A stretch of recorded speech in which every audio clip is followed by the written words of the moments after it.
અંબાલાલ પટેલની વરસાદને લઈને મોટી આગાહી 23 થી 31 ઓગસ્ટ દરમિયાન વરસાદનું જોર વધવાની શક્યતા છે।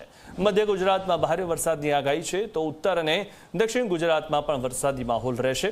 સૌરાષ્ટ્રના કેટલાક વિસ્તારોમાં વરસાદની શક્યતા છે। 24 થી 26 ઓગસ્ટ દરમિયાન ઉત્તર ગુજરાતમાં વરસાદનું જોર વધશે। અમદાવાદ અને ગાંધીનગરમાં છૂટાછવાયા વરસાદની શક્યતા રહેલી છે।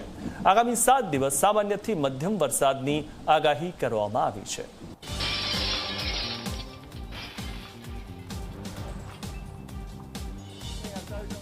ગુજરાત સૌરાષ્ટ્ર અને દક્ષિણ ગુજરાતના ભાગોમાં વરસાદ ઝાપટા પડવાની શક્યતા રહેશે। આગામી 24 કલાકમાં અમદાવાદ, મધ્ય ગુજરાત, વડોદરા, આણંદના ભાગોમાં પણ વરસાદ ઝાપટા પડવાની શક્યતા રહેશે। આ ઉપરાંત લગભગ સૌરાષ્ટ્રના ભિન્ન ભિન્ન ભાગોમાં પણ વરસાદ ઝાપટા પડવાની શક્યતા રહેશે। દક્ષિણ ગુજરાતના ભાગોમાં પણ વરસાદ ઝાપટા પડવાની શક્યતા રહેશે।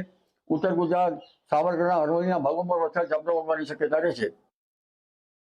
તારીખ 26 મેથી બંગાળ ઉપસાગરમાં હવાનું હળવું દબાણ ઊભું થવાની શક્યતા રહેશે, જેમાં જાપાન તરફના અવશેષો અને દક્ષિણ ચીન તરફના અવશેષો આવતા બંગાળનું ઉપસાગર વધારે સક્રિય થશે, જેના કારણે આ માસના અંતથી અને સપ્ટેમ્બરની શરૂઆતમાં ગુજરાત, સૌરાષ્ટ્ર, કચ્છ અને ગુજરાતના અને ઉત્તર ગુજરાત, મધ્ય ગુજરાતના ભાગોમાં સારો વરસાદ થવાની શક્યતા રહે।